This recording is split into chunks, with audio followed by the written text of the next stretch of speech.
Welcome to the Childcare Business Coach podcast with Evelyn Knight, where mindset mechanics come together for success.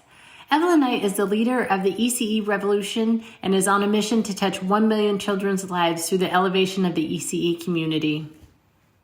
Hello and welcome, everybody. Thank you for joining me for the Childcare Business Coach podcast. My name is Evelyn Knight. If it is your first time joining me, let me know in the comments. I really do appreciate the interaction. I know that you're there. I love to know who is actually watching, and let me know where you're from. I have been doing a whirlwind of traveling lately. I have met with a lot of people in the last week and a half to 2 weeks in person.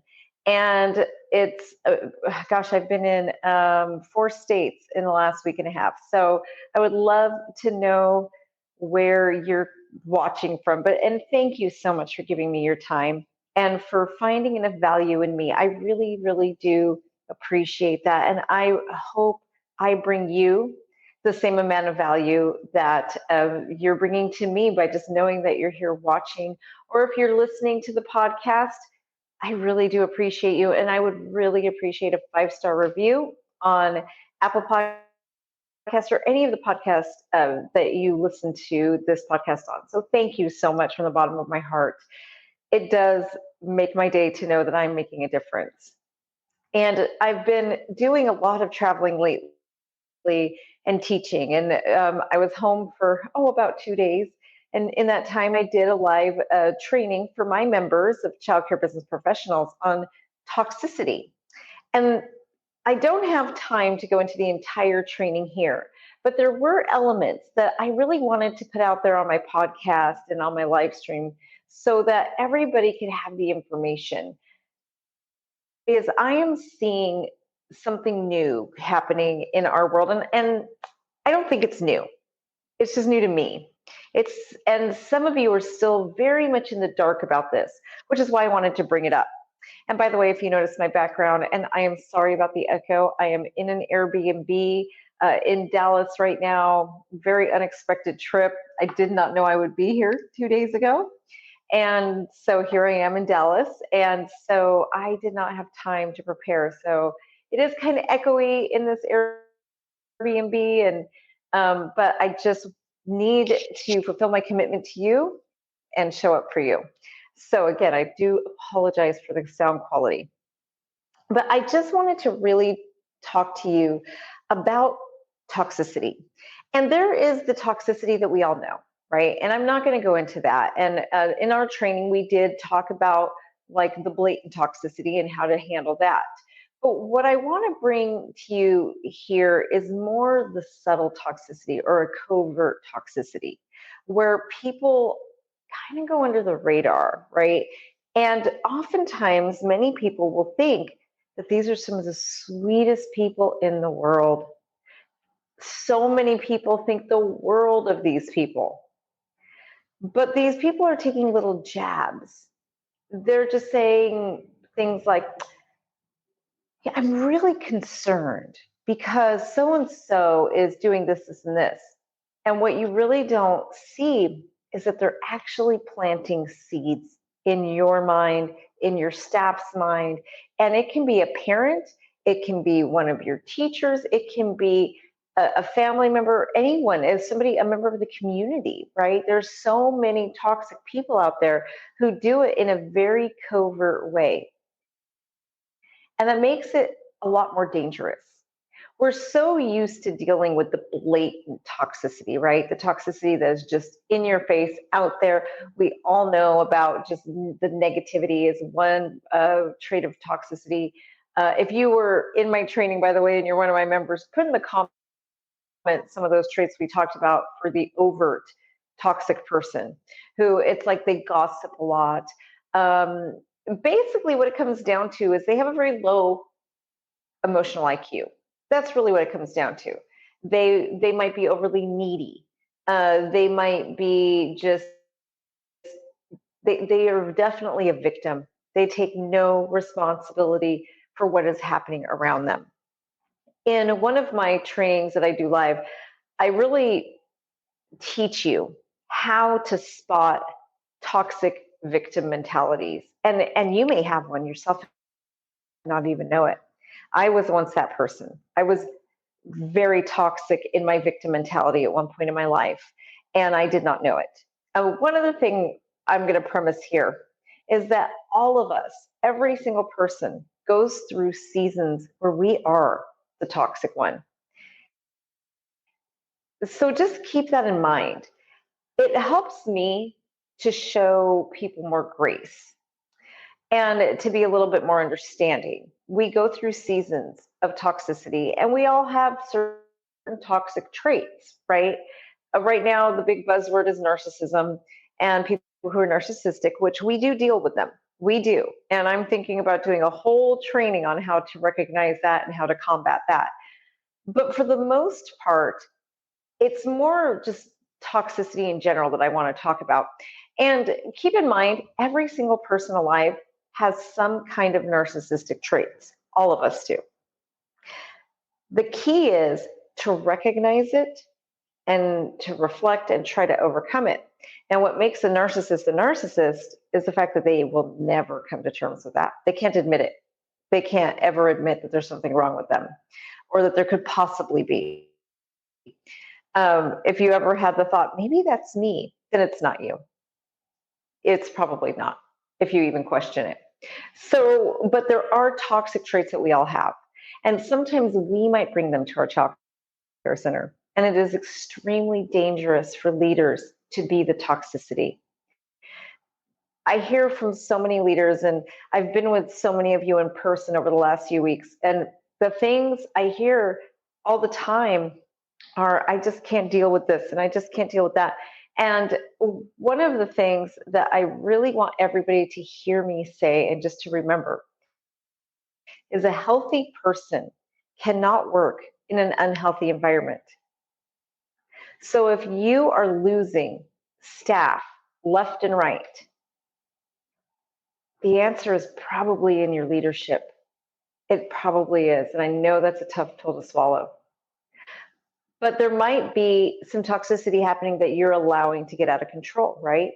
You yourself may not be the toxic person, but you're allowing it to run your center. You're allowing staff that's toxic to have control. And you may not even know this. So it's really important. And by the way, if you're not standing up to them, that in itself is toxic, right? If you're allowing the toxic staff to take over and basically to run things instead of you, that is a sign of toxicity right there. But talking about covert toxicity, I want you to just really picture that person or that situation in your life, period, where after the fact you look back and think, what just happened? How did this get so out of control? Everything was good, everybody was happy, and now here I am in this big situation. And if you really think about those life situations, it usually comes back to someone told somebody something, or they manipulated their situation, or you yourself are manipulated into believing something, right? And if you really, really think about it and you really deconstruct, you're going to find manipulation at the core. The problem is most of us never deconstruct. We just let it happen. We lose beautiful relationships. We lose wonderful teachers. And in your personal life, you may have lost some beautiful relationships. You may be very aware that someone else was manipulated and you lost them, or you might have been the one who was manipulated and you lost people. So understand that not all toxicity is that negativity, that negative person who would just be rating everybody. Sometimes the toxic person is the person that is kissing up to you, that is becoming your best friend. Because that person might be going around and sabotaging your center behind your back. Some of those toxic traits that you want to look for, and I'm going to give you an example. We are hiring at Zooin, And we were looking over some resumes and applications, and my director, Brandy, came to me after the fact and said, there was one girl in particular. She actually hired her and offered her the position. The girl came back with basically that she was too good to come work for a child care center. That was her response. And at first, my director was really upset by this. Like, why? What does she see? What am I missing here? And I stopped her and I just said to her, we dodged a bullet. If someone thinks that they are too good for this job, but they applied for it in the first place, then we definitely dodged a bullet. Now let's flip that scenario and let's pretend we hired her. And the entire time she's there, let's say the girl showed up for work, she was there every day. And every day she's there, in her mind, she's thinking, oh, I'm so much better than these people. I'm so much better than all my coworkers. I'm so much better than my management. What are her actions going to be like? How is she going to speak to her coworkers? How is she going to speak to the parents?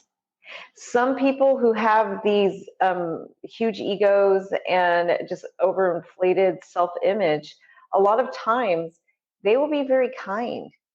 And they will tell you things like, oh, I'm just working so hard to help level up your center. But then there's going to be subtle little digs in there, like, it really needs it, right? And you might feel, if you have some issues like inferiority complex, different things like that, you may start to feel like, oh my gosh, what's wrong with my program? Oh, it really just isn't, I really hope she's going to make it so amazing. This new teacher, oh my goodness, I can't wait to see what she does. I mean, she sees it, she gets it, she sees how bad it is, and she's going to make us amazing now. It's not how it works. It really isn't. And if somebody is coming in telling you, and it's not always blatant, this is what I really want you to listen for. It's not always coming straight and saying, oh, you guys just suck, right? Sometimes it's a lot more just covert. But if they're coming in and they're dropping little things like that, that's toxic. Imagine what they're saying to your staff behind your back. This place is a terrible place to work for. Oh my goodness, it's just the things we hear, right? So that's just an example of some of the toxicity, but it really poisons your staff. It really, really poisons your staff. We had a staff member once that was like that. She had a superiority complex. She thought everything she did was the absolute best. She didn't think any of our other teachers were nearly as good as her. She really had an overinflated sense of self. I mean, she thought nobody could come near her in terms of quality and in every facet, right? So she wasn't a team player. She wasn't a team player. She literally thought she was gracing us with her presence.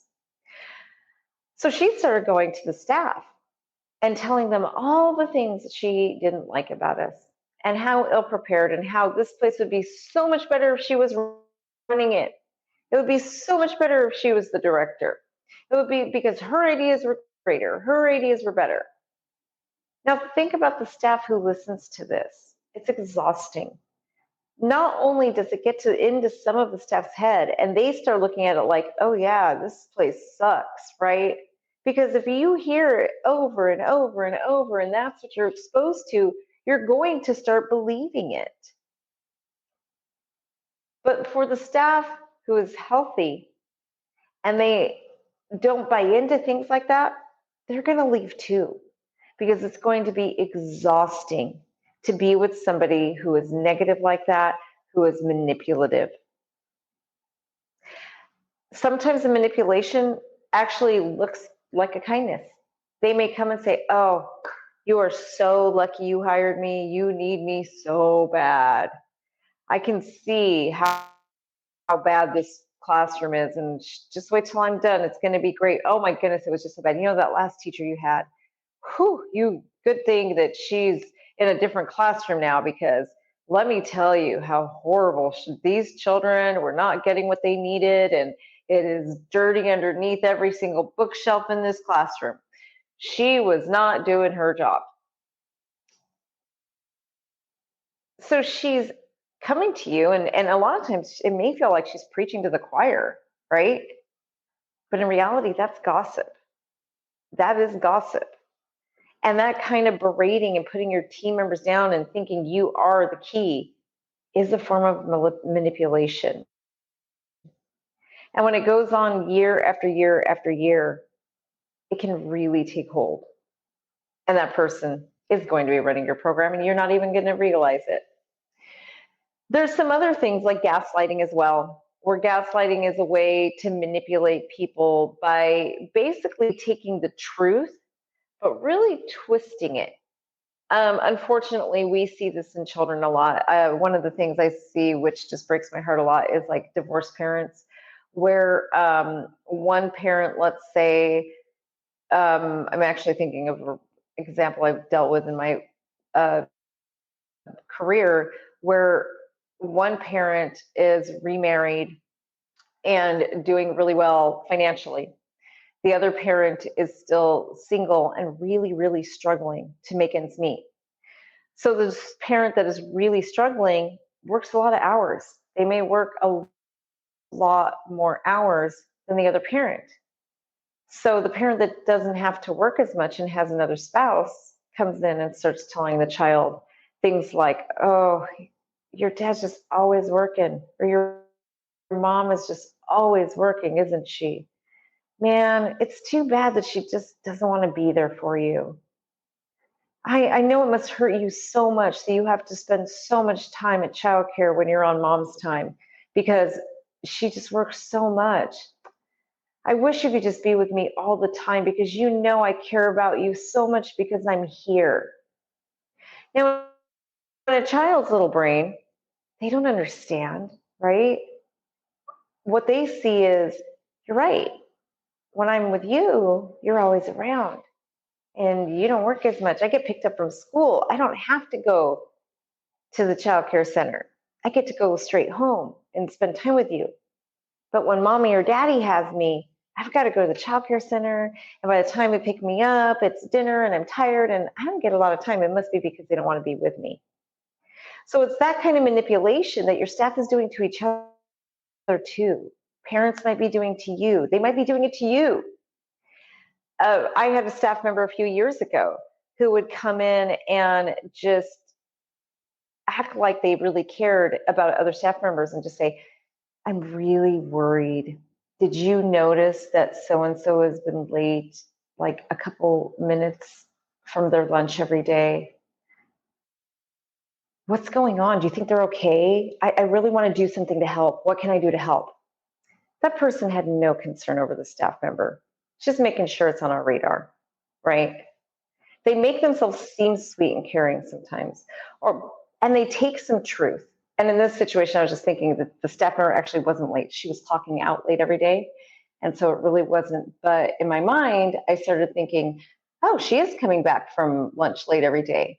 And then you start going. And ironically, what was actually really happening is the breaker was getting to this staff member late every day. It was completely out of her control. It was stemming from the teacher who was complaining, asking for extra smoke breaks. And almost like, I don't want you to notice that I'm asking for extra smoke breaks. Instead, let's put the attention on this person, right? So that kind of manipulation is extremely toxic. It's extremely toxic. And oftentimes it feels kind and like people are trying to help us out. So it can very often go unnoticed. But it's something you have to be really careful for. And when you do understand and see it, you've got to take care of it. Those type of toxic people usually will not own up to it. And if you're one of my clients, you know what I say all the time. If a person will not take accountability, you can't help them. If they cannot admit they have a problem, there is no way for you to help them. So you might as well let them go. I hope this has been helpful for you. And again, thank you so much. If you would like to see more of the actual training that I did on this subject, It goes in depth on learning what traits to look for, what is a covert toxic trait, what is an overt toxic trait, how to really pinpoint it, and how to eradicate it, the steps you can take to really help your flow. I also understand that dealing with this is very hard. It is hard, and it can be heart-wrenching for us as leaders. So I also go through the psychological cycle we go through to help you understand and hopefully cope when you have to make these tough calls and these tough decisions, and sometimes let people go or write them up. Because we do need to deal with the emotional side, right? And we need to acknowledge this isn't an easy job. Being a leader in early childhood education is not easy. And that's okay. It's okay for it to be hard for you, but it is not okay for you not to step up and do what you have to do. So if that is something you're struggling with, if you're really struggling with being able to just pull those triggers and you need help with that part of just stepping up, reach out to my team. They are here in the comments, and I can actually also, let's see, right there, admin@childcarebusinessprofessionals.com is our email. Reach out to us, schedule an appointment. We would be happy to speak to you about this. Again, that email is admin@childcarebusinessprofessionals.com. Thank you so much. And again, we will talk to you next week. And do not forget to subscribe, whether you're watching on YouTube or listening to the podcast, and give us a review. I really do appreciate it. Thank you. Thank you for joining Evelyn today. For more information, please visit childcarebusinessprofessionals.com.